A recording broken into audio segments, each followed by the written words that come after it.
The Big Short: Inside the Doomsday Machine by Michael Lewis. Introduction. Imagine for a moment a doctor. Not just any doctor, but a brilliant neurologist who, after a childhood illness, is left with only one eye. He's socially awkward, uncomfortable with small talk, and prefers the company of numbers and data to people. He finds it so draining to look someone in the eye that he often doesn't listen to what they're saying. Now, picture this same man, alone in a darkened office in San Jose, California, in the year 2004. He's given up his medical career to manage a small investment fund. While the rest of the world is caught up in a booming housing market, he's doing something no one else is doing. He's reading. Not novels or newspapers, but the mind-numbingly boring legal documents for something called a mortgage-backed security. Hundreds of them. Page after page of fine print that even the lawyers who wrote them probably never reread. And in that fine print, he discovers a secret. A terrible and beautiful secret. He sees a time bomb ticking away at the heart of the global financial system. He realizes that the entire American economy, and by extension the world's economy, is built on a foundation of sand that is about to be washed away. He sees the crash of 2008 coming, years before anyone else. And he decides to bet on it. This is the story of a handful of outsiders, misfits, and contrarians who saw the truth when the experts were blind. It's the story you'll find in the pages of Michael Lewis's masterpiece, The Big Short. This book didn't just explain the financial crisis, it turned it into a gripping thriller, a story of human folly, greed, and the incredible courage of a few who dared to bet against the world. It sold millions of copies, was turned into an Academy Award-winning film, and cemented Michael Lewis's reputation as one of the greatest storytellers of our time. He has this rare gift for making the impossibly complex feel deeply, profoundly human. And today, we're going to walk through that story together. My promise to you is this: by the end of our time together, you won't just understand the complicated machinery that brought the world to its knees. You'll meet the strange and brilliant characters who dismantled it. You'll learn how to spot the difference between conventional wisdom and actual truth. And you'll discover the immense power that comes from looking at the world, not as you wish it were, but as it actually is. This is more than a story about money. It's a lesson in seeing what others don't, and having the courage to act on what you see. Book summary. Our story begins in many places at once, but the quietest and perhaps the most important is that small office in California with drive. Michael Burry. 514 Burry was a man who felt more at home in his own head than anywhere else. 636. That childhood cancer that took his eye left him with a glass replacement, and he spent his life feeling like an outsider because of it. 604. 618. It made it hard to read social cues, hard to connect with people. 613. He found solace in things that were logical, fair, and orderly. 621. So, he poured himself into investing. While still a medical resident, working grueling 14-hour shifts, he'd stay up all night writing about his investment ideas on a blog. 647. 696. He was a value investor, searching for companies that were misunderstood or unfashionable. 662. And he was so incredibly good at it that the biggest names in the investing world started following his blog in secret. 699.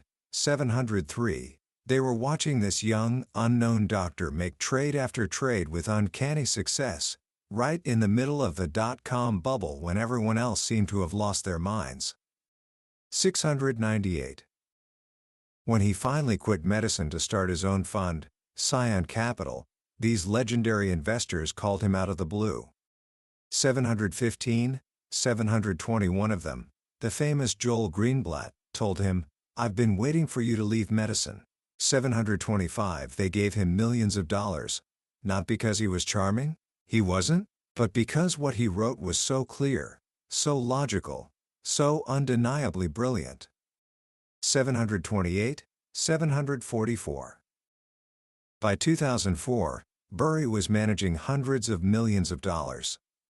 773, but something was bothering him. He saw a mania brewing, not in the stock market this time, but in the housing market. 843 prices in places like San Jose, where he lived, were soaring, but it didn't make sense. People weren't earning more money. So how were they affording these homes? He started digging. And he found the answer in the subprime mortgage market. Think of it like this. For decades, getting a mortgage was simple. You needed a good job, a good credit score, and a hefty down payment. But in the early 2000s, Wall Street had an idea. What if they could lend money to people who didn't have those things?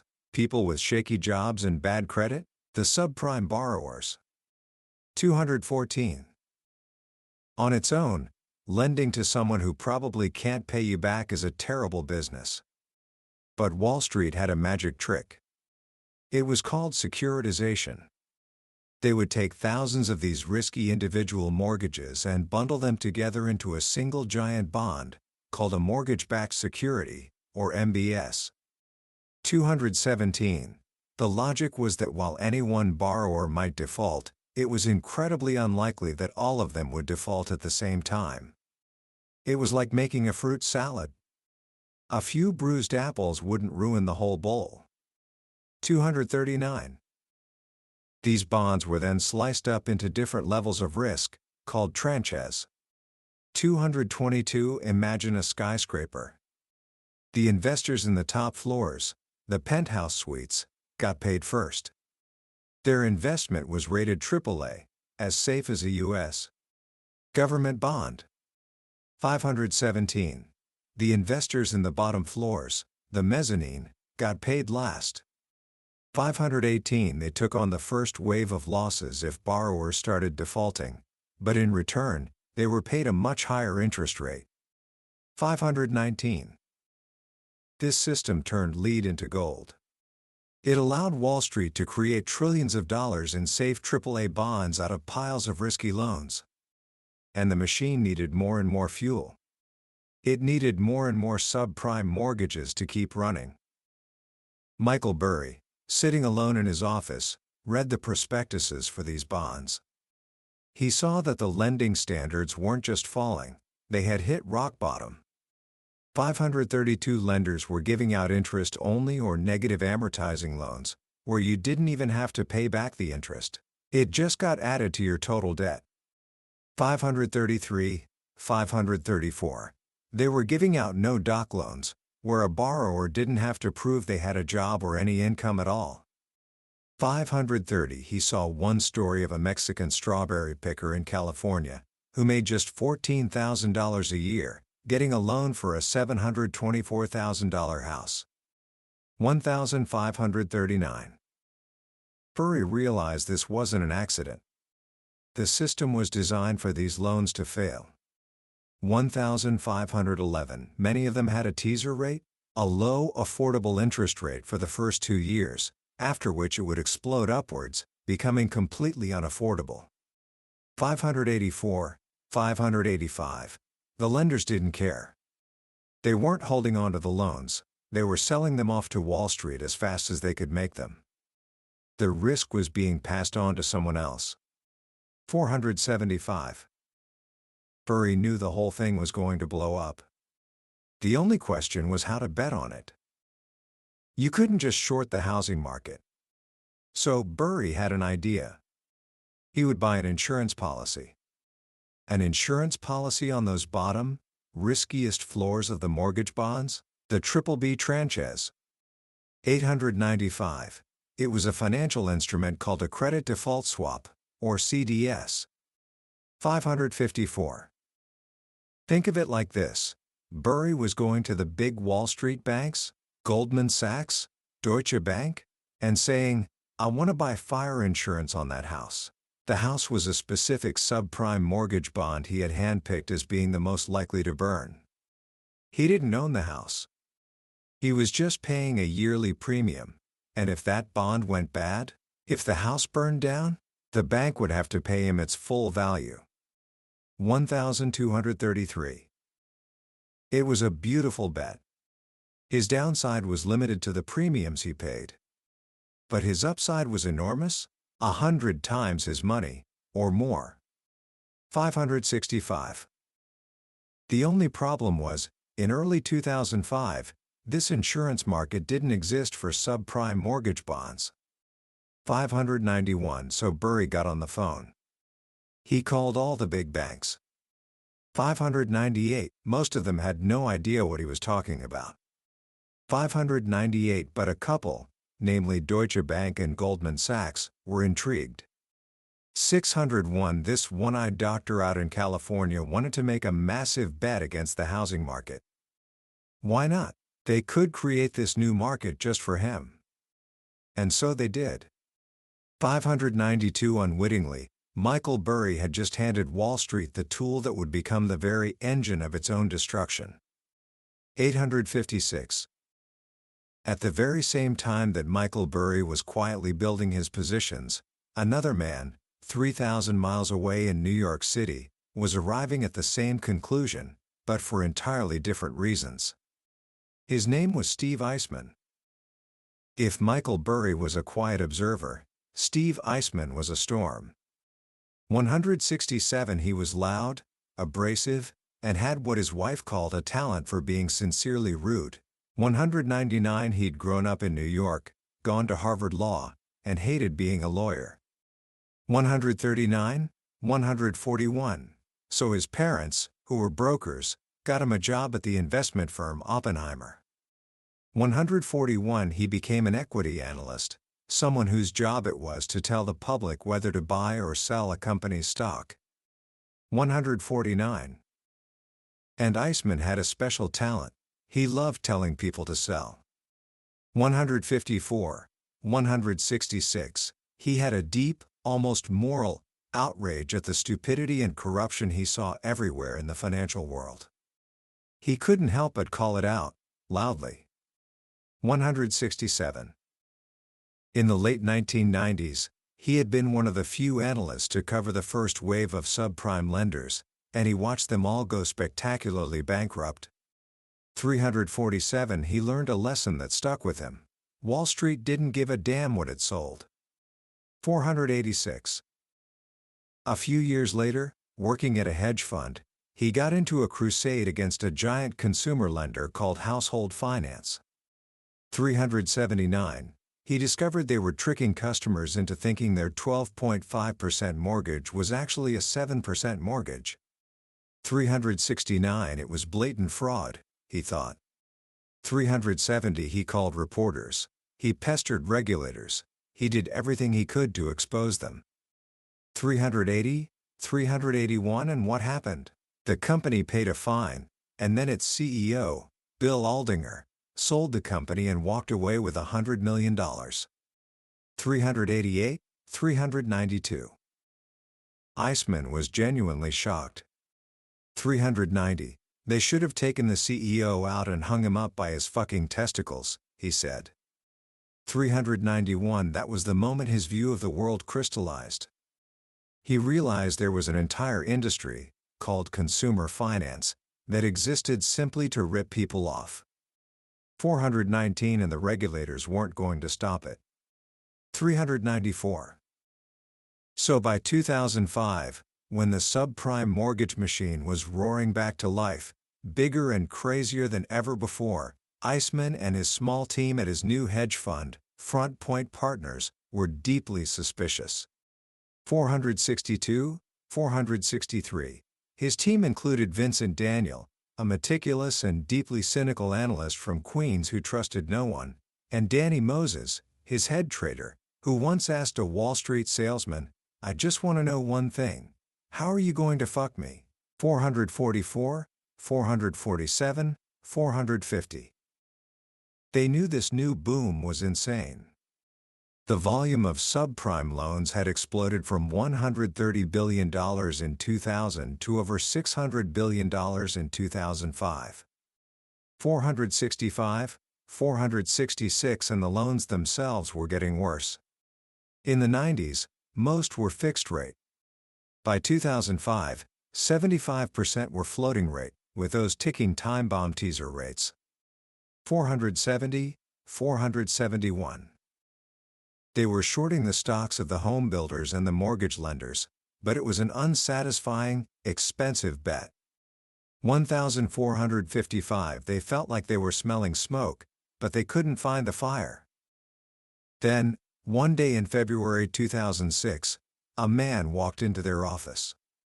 His name was Greg Lippmann, a bond trader from Deutsche Bank. 1029. Lippmann was a character straight out of a movie.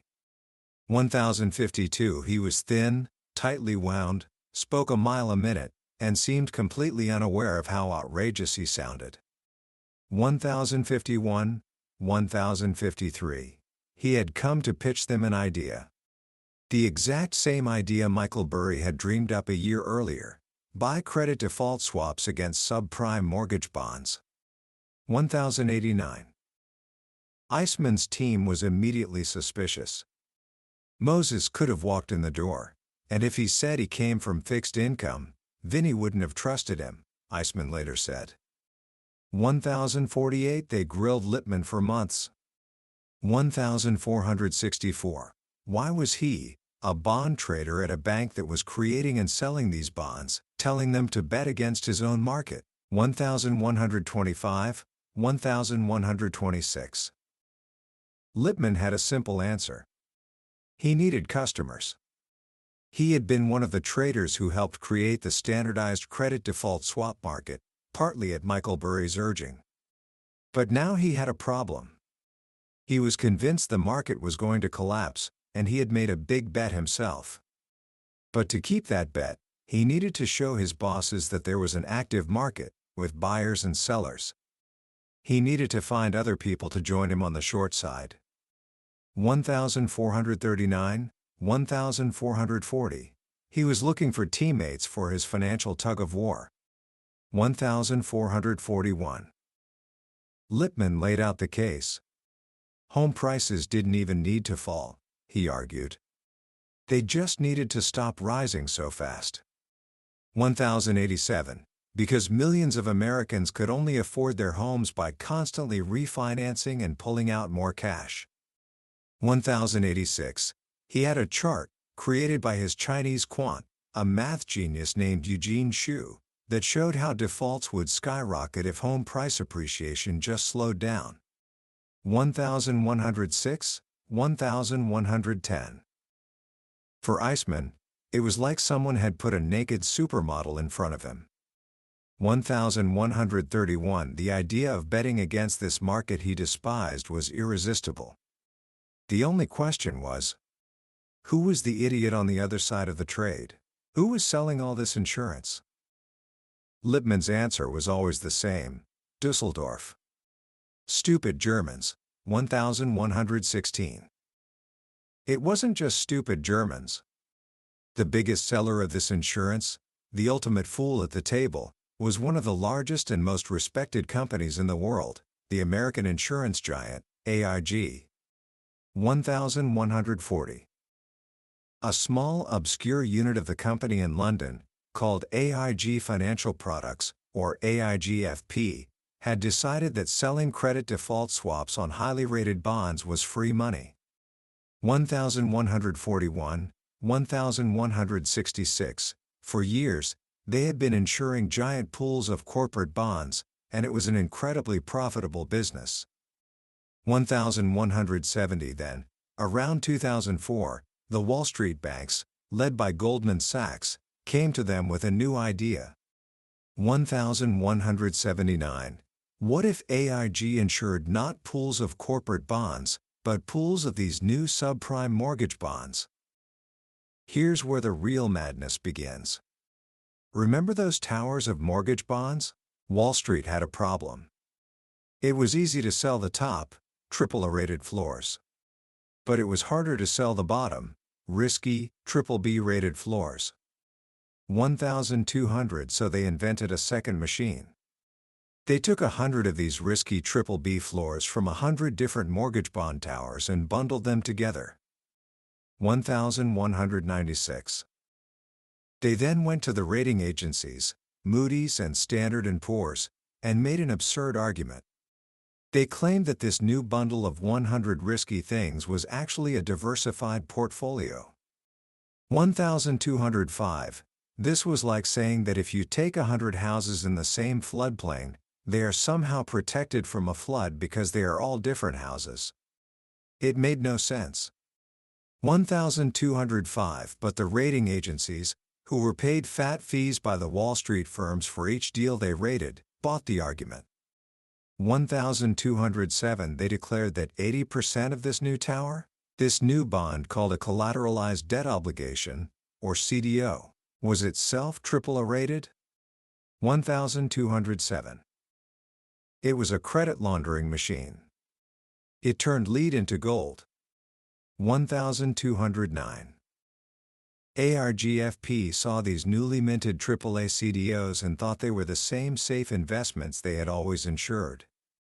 They didn't realize that what they were insuring had gone from being 2% subprime mortgages to 95% subprime mortgages. 1179. They had, in effect, become the world's biggest owner of the riskiest mortgage bonds, without anyone inside the company, from the CEO on down, seeming to understand what they had done. 1184. In exchange for a few $1 million a year in premiums, ARG had taken on the risk that tens of billions of dollars would simply go poof. 1189. This created a feedback loop. ARG's willingness to insure these CDOs created a voracious appetite for them. Wall Street's appetite for CDOs created a voracious appetite for the BBB bonds to build them with. And that appetite created a voracious appetite for the subprime loans themselves. The Doomsday Machine was running at full throttle. And it got even crazier. There weren't enough real subprime loans to feed the machine.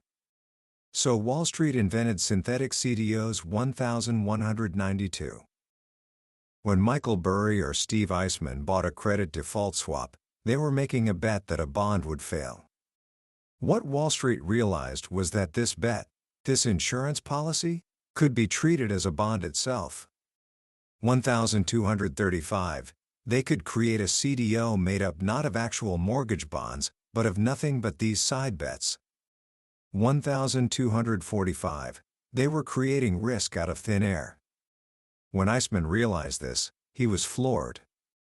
They weren't just finding unqualified borrowers, they were creating fake ones out of whole cloth, 100 times over. That, he saw, was why the losses would be so much greater than anyone could imagine. 2142, 2143. While Burry and Eisman were digging into the guts of the machine, a third group of outsiders stumbled upon the trade, almost by accident. They were Charlie Ledley and Jamie Mai, two 30-somethings who ran a tiny investment fund called Cornwall Capital out of a shed in a Berkeley backyard. 1674. They started with just $110,000 in a Schwab account. 1674.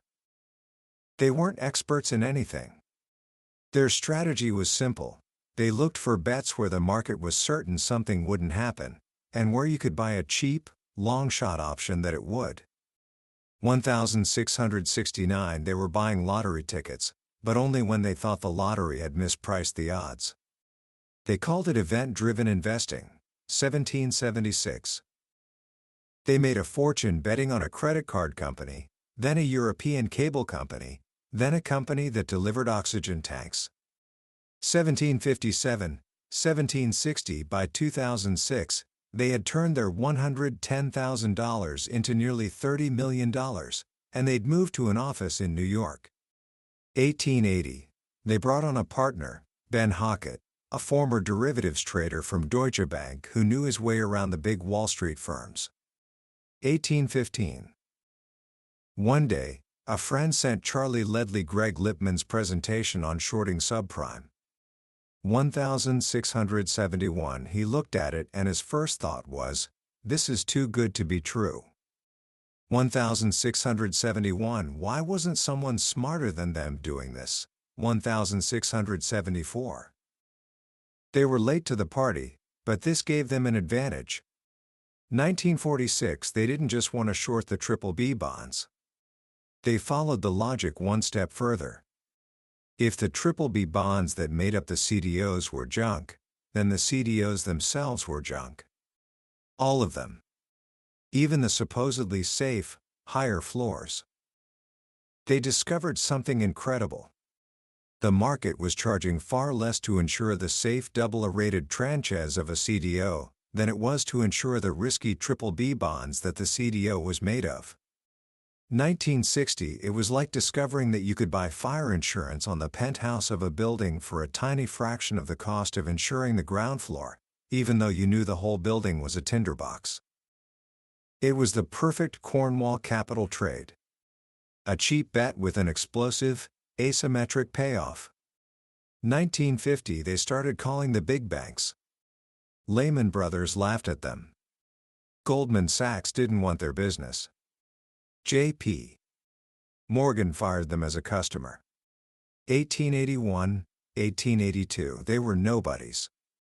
Cornhole capital, some traders called them. 1998. They were about to give up when they had a stroke of luck. In January 2007, they went to the big annual Subprime conference in Las Vegas. 2032. It was a spectacle of delusion.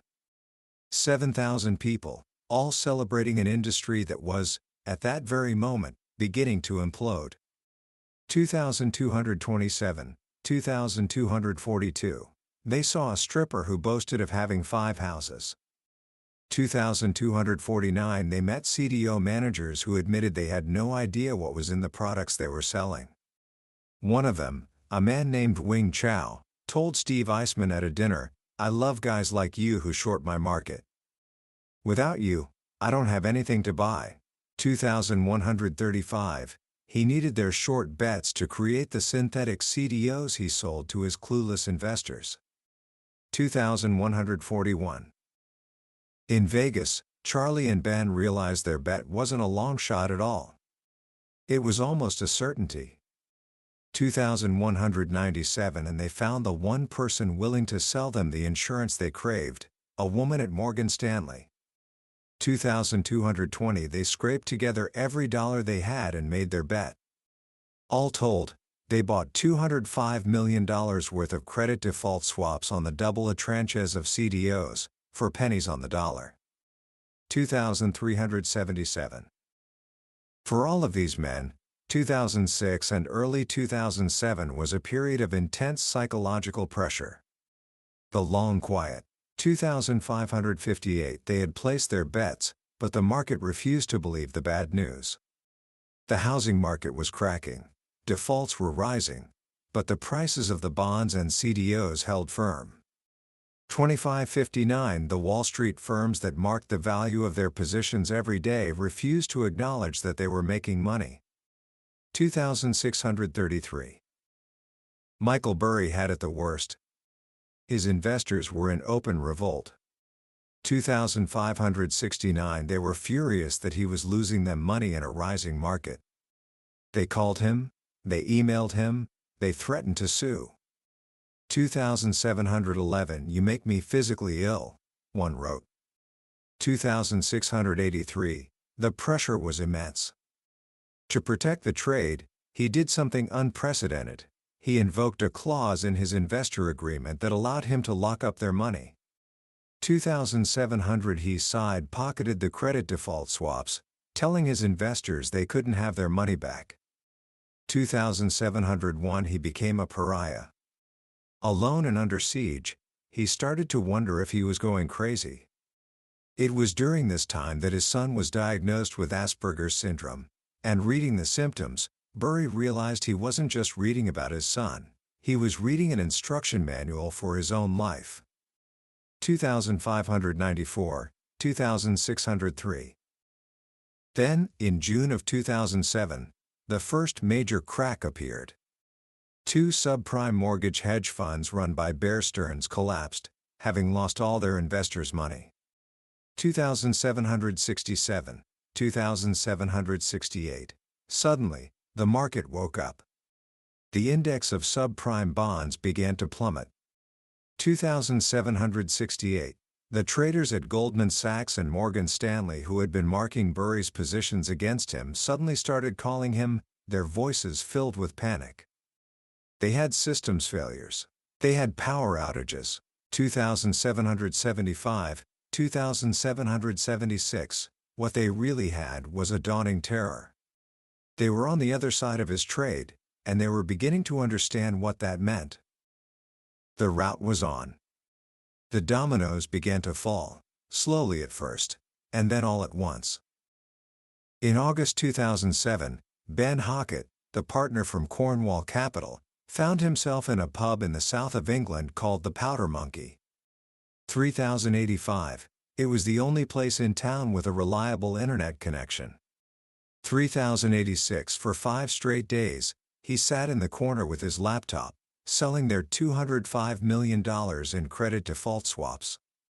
3085, 3093. The same banks that had laughed at them 6 months earlier were now begging to buy their insurance policies, at any price. 3095. From $1 million bet, they netted over $80 million. 3109. Michael Burry began to unload his positions. By the end of 2007, he had made his investors profits of over $720 million. His own personal take was over $100 million. 3129. Did they thank him? Did they apologize for doubting him? No. The silence, he said, was infuriating. 3130. He shuttered his fund and walked away from investing forever. 3454. And Steve Eisman, the crusader, held on. 3187. He watched as Bear Stearns collapsed in March 2008, sold for pennies on the dollar. 3288. He watched as Lehman Brothers went bankrupt in September. 3316. He watched as AIG, the company that had insured the whole rotten system, was bailed out by the U.S. government for $180 billion. 3593. His fund doubled in size, to $1.5 billion. 3174. He had been right. The whole system was a fiction, a giant Ponzi scheme. 2324. And it had finally, spectacularly, blown up. But it was a hollow victory. He wasn't happy looking out at the flood. What's so strange about this story is that pretty much everyone, on both sides of the bet, walked away rich. 3547. The outsiders who were right made fortunes. But so did many of the insiders who were wrong. Howie Hubler, the Morgan Stanley trader who lost $9 billion, the single largest trading loss in Wall Street history, was allowed to resign with the tens of millions of dollars he had already made. 3011, 3010. The CEOs of the firms that had either gone bankrupt or been bailed out by the government all walked away with their fortunes intact. 3555. The system, Michael Lewis concludes, had a fatal flaw in its incentives. It rewarded people for taking massive, reckless risks with other people's money. 3556. The traders were playing with house money. If their bets paid off, they collected huge bonuses. If their bets failed, the shareholders, and ultimately the American taxpayer, would foot the bill. The people in charge had no skin in the game. The financial world Lewis had described in his first book, Liar's Poker, a world he thought was an outrageous, unsustainable aberration of the 1980s, had not ended. 3504. It had metastasized. It had become the entire system. And in the end, the government stepped in not to punish the people who had caused the crisis, but to save them from their own mistakes, using taxpayer money to do it. The game was rigged. And the men who saw it for what it was were left to wonder what it meant to live in a world where that was true. Commentary. When you close the final page of The Big Short, you're left with a mix of awe, anger, and a profound sense of unease. The awe is for the sheer intellectual horsepower and moral courage of the men at the center of this story. They weren't just betting on financial instruments. They were betting on their own sanity against the consensus of the entire world. And they won. The anger comes from the blatant, almost cartoonish, corruption and stupidity they uncovered. You see a system where the incentives were so warped that it became not just possible, but profitable, to build a time bomb and sell it as a safe investment. A world where the watchdogs, the rating agencies, the regulators, were either complicit or incompetent. It's hard not to feel a sense of righteous indignation at a system that privatized profits and socialized losses. But the unease is what lingers. It's the quiet question that the book leaves you with. Has anything really changed? The names of the banks might be different, a few regulations might have been tweaked, but the fundamental culture of Wall Street, its complexity, its insulation from consequences, its focus on short-term gains, feels eerily familiar. The story feels less like history and more like a warning. What I find most powerful about this book isn't the finance, it's the human lesson at its core. It's a story about the power of independent thought. In a world that is constantly screaming at you, telling you what to think, what to believe, and what to do, these men had the quiet courage to listen to their own analysis. They trusted the numbers, but more importantly, they trusted their own judgment when the entire world told them they were crazy. That's a lesson that goes far beyond Wall Street. How often in our own lives do we go along with the crowd because it's easier? How often do we accept the expert opinion without doing our own thinking? The Big Short is a testament to the idea that the truth is often found not in the center, but on the margins. It's found by the people who are willing to look foolish, to be lonely, and to ask the simple questions that everyone else is too sophisticated to ask. So, what can we take from this incredible story? Let me offer just a few simple ideas. First, learn to question authority. The book shows us that titles and credentials mean very little. The CEOs of the biggest banks, the chairman of the Federal Reserve, the heads of the rating agencies, they were all profoundly, catastrophically wrong. The people who were right were the outsiders, the ones who weren't afraid to say, "I don't understand," or "this doesn't make sense." Don't ever be afraid to be that person. The most powerful questions are often the simplest.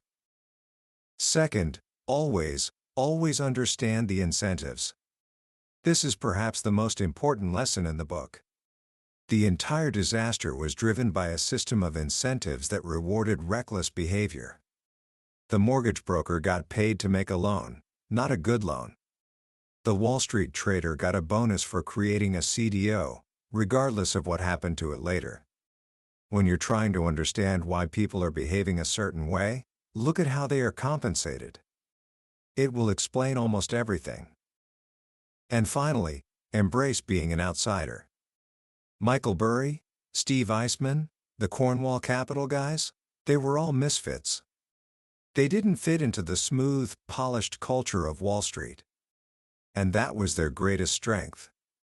Their outsider status gave them a perspective that no one on the inside could have. It allowed them to see the system for what it was. Don't be afraid of being different. Your unique perspective is your most valuable asset. This book is more than a history of a financial crisis. It's a timeless human drama. It's about the conflict between perception and reality, the madness of crowds, and the courage it takes to stand alone and say, "The emperor has no clothes." It's a story that will stay with you long after you've forgotten the difference between a CDO and a CDS, because at its heart, it's a story about seeing the truth. That was the story of The Big Short by Michael Lewis. We've journeyed through the main ideas today, but I'll be honest with you, a summary can never truly replace the experience of reading the book itself. The real power is in Lewis's storytelling, in the way he makes these characters and their struggles come alive on the page. This summary is a map, but the book is the territory. If anything we've talked about has sparked your curiosity or made you want to understand our world a little more deeply, I urge you to pick up a copy. Reading it isn't just about learning facts, it's about witnessing a moment in history through the eyes of those who saw it most clearly. You can find a link to the book in the description below. Also, if you found this journey valuable, a simple click on the like button and a subscription to the channel makes a world of difference. It ensures you won't miss our next exploration into another one of the transformative books that have shaped the minds of the world's most successful people. Let's keep learning and keep growing together.